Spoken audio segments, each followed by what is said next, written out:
নির্জন আইল্যান্ডে, যেটা মাঝ সমুদ্রে অবস্থিত। আর আমরা এখানে আগামী 7টা দিন কাটাতে চলেছি। আর আমাদের বোটটাই মাত্র চলে গেল, ওটা করি আমরা ফিরে যাব। আমরা এসব কেন করছি? মজা করার জন্য। এখানে প্রাকৃতিক সৌন্দর্যের অস্তিত্ব থাকলেও গত 250 বছর ধরে এখানে কোনো জনমানবের অস্তিত্ব নেই। কিন্তু পরের 7টা দিন আমরা এখানে কাটাবো, আর তাই আমরা তাড়াতাড়ি কাজ শুরু করে দিলাম। কিন্তু আমাদের সাবধান থাকতে হচ্ছিল, কারণ তোমার উপরে পৃথিবীর সব থেকে বিপজ্জনক গাছ রয়েছে, যেটা কাটলে খুবই বিষাক্ত আঠা বের হয়, যা তোমাকে প্রাণে মেরে দিতে পারে। আর ঠিক এইখানে আমরা ঘুমাবো, যেটার বিশেষ প্রয়োজন। তারপর আমরা নিয়ে এলাম সার্ভাইভাল ক্রেট, যাতে ছিল খাবার, জল আর সবথেকে গুরুত্বপূর্ণ একটা ফ্লেয়ার, যা বিপদে কাজে লাগতে পারে। আর সূর্য ডোবার আগেই আমরা সমস্ত কিছু তৈরি করে নিয়েছিলাম, একটা জিনিস ছাড়া। দ্বিতীয় দিনের কাজ খুবই সহজ। আমরা একটা বড় আর রেন প্রুফ শেল্টার তৈরি করব। আমাদের আরো কমফোর্টেবল সিট চাই, কারণ আমার পিছন ব্যথা হয়ে গেছে। আর একটা ভালো আগুন জ্বালানোর জায়গাও চাই। আমারও পিছন ব্যথা হয়ে গেছে। একটু সাবধানে, এটা কিন্তু বড় ছুরি।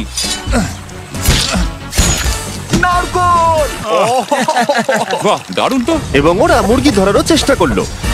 আরে মুরগি, পালাও পালাও! এটা থেকে দূরে এটা পালিয়ে তুমি যাও। কি করলে? আমি ওদেরকে বাঁচিয়ে দিলাম। চলো মুরগি ধরি। না, চলো মাছ ধরি। তো কালকে আমি আর নোলান ওই ঢিবিটার কাছে একটা বড় জাল পড়ে থাকতে দেখেছিলাম, আর আজকে এরা আমাকে সাহায্য করবে একটা ফাঁদ তৈরি করতে। প্ল্যানটা হলো, এখানে বড় করে নেটটা পাতা থাকবে, কোনগুলো ওপরে আটকানো থাকবে, আর তারপরেই মুরগি আমাদের। যদি এখন আমি উঠে ওদেরকে আটকাতাম, তাহলে এটা কখনোই হতো না। কিন্তু সত্যি কথা বলতে, আমার এখন ওঠার মতো ক্ষমতাই ছিল না। আর ছেলেরা অফিসিয়ালি শিকার করতে বেরিয়ে পড়লো। এটা তো খুব শক্তপোক্ত জাল। খুব শক্ত। মুরগি শিকার করা, এটা আবার কি? এটা দিয়ে আমরা মুরগি শিকার করব। একবার দড়িটা দাও দেখি। তোমাকে দেয়া যাবে না। এতক্ষণ ধরে তাহলে তোমরা এইসব করছিলে? হ্যাঁ। আমার মনে হচ্ছিল তোমরা কিছু ভালো কাজ করছো। সত্যি কথা বলতে, আমার এটাকে প্রথমে মনে হয়েছিল পুরো সময় নষ্ট, কারণ পরের 3 ঘন্টা তারা শুধু অপেক্ষাই করে গেল আর অপেক্ষা করে গেল। কিন্তু কোনো কারণবশত ম্যাক হাল ছাড়তে একেবারেই রাজি ছিল না। ধরেছি ধরেছি ধরেছি। ম্যাক, এটা কি? জিমি, এই দেখো ধরেছি। ও, মুরগিটাকে বেশ ভালো দেখতে কিন্তু। আর এভাবেই ব্রায়ানকে ধরা হলো এবং ছেড়ে দেওয়া হলো। আর বাইরে কিন্তু তাপমাত্রা বেশ কম ছিল। সত্যি কথা বলতে, যেটা আমাদের যথেষ্ট এনার্জি দিচ্ছিল অ্যাডভেঞ্চার করার জন্য। আমার পিছনে আইল্যান্ডটা দেখতে পাচ্ছ? আমরা এখন ওখানে যাবো ম্যাক। চলো যাওয়া যাক। এখন আমি জানি তোমরা কি ভাবছো, কেন এখন আমরা একটা ভালো আইল্যান্ড ছেড়ে সুইম করে একটা পাথরে ঘেরা আইল্যান্ডের মাঝে যাব। সত্যি কথা বলতে এর উত্তর আমার কাছে নেই। এটা কিন্তু সত্যিই খুব অদ্ভুত হবে।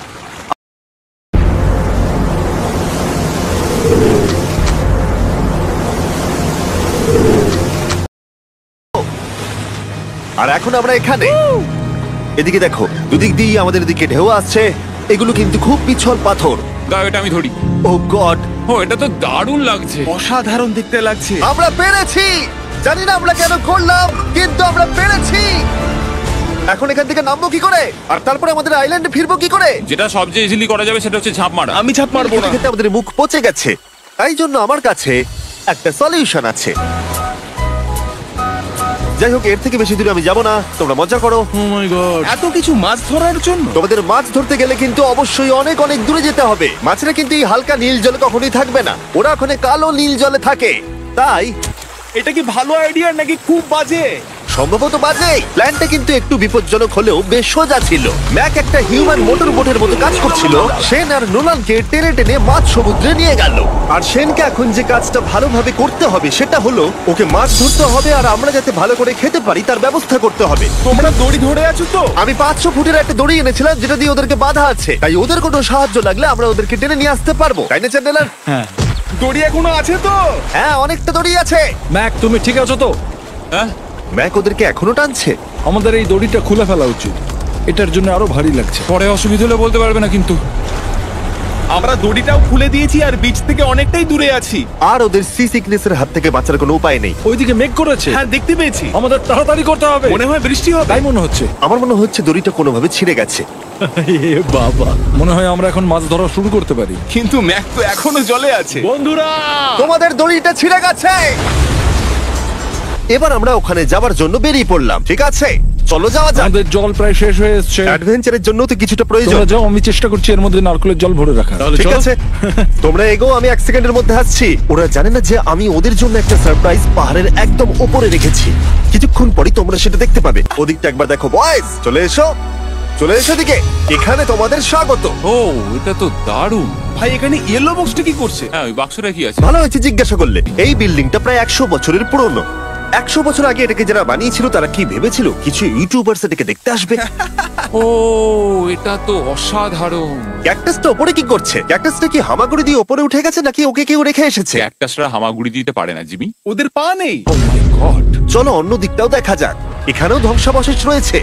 ভাই এখানটা একবার দেখো, গাছটা কিরকম দেওয়ালটাকে এদিক ওদিক থেকে পুরো জড়িয়ে ধরেছে। সাথেই পঞ্চম দিনের সূর্য অস্ত যেতে শুরু করলো আর আমরা ক্যাম্পে ফিরে যাওয়ার আগে সবাই একসাথে মিলে পাহাড়ের চূড়ায় উঠলাম। তোমরা ছাড়া আর কারোর সাথে পাহাড়ের চূড়ায় উঠে আমি এতটা মজা পেতাম না। Thank you. হয়তো রক জনসনের সাথে উঠলে পেতাম, ও আচ্ছা। কিন্তু তাছাড়া আর কারোর সাথে নয়। ভাই একটা কথা বলতে চাই, এটা আমার সারা জীবন মনে থাকবে।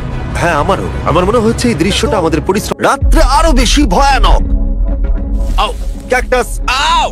কি হলো? কি একটা ছিল এইখানে। কিন্তু এটা আমরা জানতাম না যে রাত্রের অন্ধকারে কাঁটা আমাদের কাছে সব থেকে বড় বাধা ছিল না। কিছু দূর পরে আমাদের রাস্তা শেষ হয়ে গেছিল আর সেটা জঙ্গলের একদম মাঝখানে হওয়ায় সমস্যাটা জটিল হয়ে পড়লো। আমরা এখন কোথায়, এবার কোন দিকে যাবো আমরা? দাঁড়াও, আমি তিনটে রাস্তা দেখতে পাচ্ছি। এদিকে একটা রয়েছে আর এইদিকেও একটা রাস্তা রয়েছে। মানে তুমি তুমি নিশ্চিত ঠিক তো? বলছো?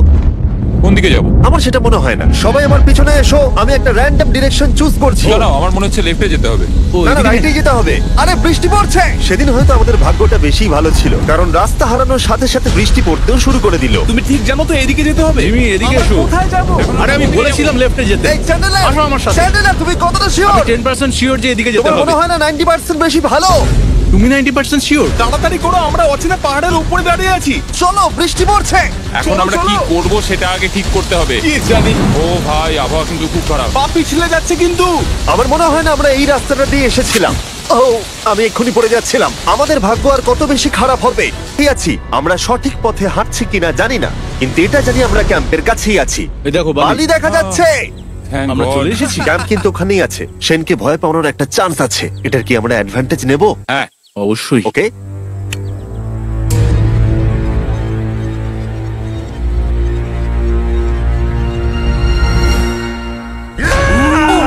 ও মাই গড, তোমরা আমাকে ভয় পাইয়ে দিয়েছো। আমরা পেরেছি। আমরা ফিরে এসেছি। আমরা স্নান করলাম আর গা মোছার সময় আমরা প্রাণ ভরে আকাশের তারা দেখলাম। কারণ সমুদ্রের মাঝখানে থাকার সময় তোমার মনে হবে তুমি যেন অন্য কোনো গ্রহেতে চলে এসেছো। কিন্তু অপ্রত্যাশিতভাবে রাত্রে এমন কিছু হতে চলেছিল যার ভয় আমরা চ্যালেঞ্জের শুরু থেকেই পাচ্ছিলাম।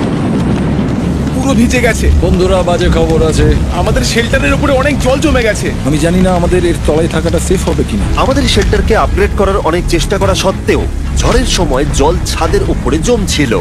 আমাদের উপরে অনেক জল রয়েছে। আচ্ছা, জলের ভারে স্ট্রাকচারটা ভেঙে পড়বে না তো? আর যদিও আমাদের এই সময় ঘুমের খুবই প্রয়োজন ছিল, তবু আমাদের উঠে এই সমস্যার মোকাবিলা করতে হলো। ও মাই গড, অনেক জল জমে আছে। আমাকে সারা রাত ধরে এই বৃষ্টি একটু ঘুমোতে দেয়নি আর খুব জ্বালিয়েছে। আর 2 ঘন্টা বৃষ্টি হবার পরে এই ভাঙা ক্যাম্প এবং ভেজা বিছানা দেখে মনে হচ্ছে না আজকে রাত্রে আমরা আর একটু ঘুমোতে পারবো। রাত্রির বেলায় এমন বৃষ্টি, এটা এই চ্যালেঞ্জের সব থেকে বাজে এক্সপিরিয়েন্স। আমি খুবই ক্লান্ত। আশা করব খুব তাড়াতাড়ি সব ঠিক হয়ে যাবে। আর যদিও আমাদের অবস্থা খুবই খারাপ ছিল, তবুও অপেক্ষা করা ছাড়া আর কোনো উপায় ছিল না। আমাদের চ্যালেঞ্জের 6 নম্বর দিন অবশেষে শেষের মুখে। আমরা আমাদের এই আইল্যান্ডের শেষ রাত সেলিব্রেট করছি একটা বড় আগুন জ্বালিয়ে। এখানে বসলে অনেক বেশি তাপ লাগছে। হ্যাঁ, আমি ঘুমিয়ে বেশি গেলাম। বড় হয়ে গেছে। কালকে সকালে আমরা ঘুম থেকে উঠলে আমাদের চ্যালেঞ্জ শেষ হয়ে যাবে। আর 7 নম্বর দিনে যেই সূর্য উঠলো, চলো, এখান থেকে বেরোতে হবে। আমরা ক্যাম্পটাকে ভেঙে দিয়ে চারপাশ পরিষ্কার করে একটাই কথা ভাবছিলাম, এখান থেকে বেরোনোর কথা আর কোনোদিন এখানে ফিরে না আসার কথা। আর এখান থেকে বেরোনোর আগে আমি একটা কথা বলতে চাই, ভিডিওটা দেখার জন্য সবাইকে অনেক ধন্যবাদ।